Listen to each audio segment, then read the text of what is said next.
दीपालपुर से अफसोसनाक खबर शामिल करते चलें कि राम रोड के करीब कुएं की खुदाई के दौरान मिट्टी का तोदा गिर गया। मिट्टी के तोदे तले दबकर 2 मजदूर जाँ बहक हो गए।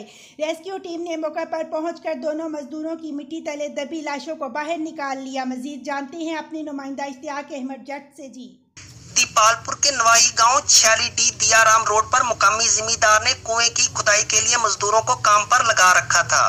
इस दौरान अचानक मिट्टी का तोदा गिरने से 2 मजदूर कासम और जाकर जो के तांदरियावाला के रहायशी थे मिट्टी तले दब गए, जिसकी इतला पर रेस्क्यू की team incharge Zafar Iqbal team के हमरा मौका पर पहुंचे। भारी मशीनरी की मदद से मिट्टी तले दबे मजदूरों को बचाने के लिए ऑपरेशन किया गया, लेकिन मिट्टी तले दब जाने वाले दोनों मजदूर जाँ बहक हो गए, जिनकी लाशों को रेस्क्यू टीम ने बाहर निकालते हुए अस्पताल मुंतकिल किया।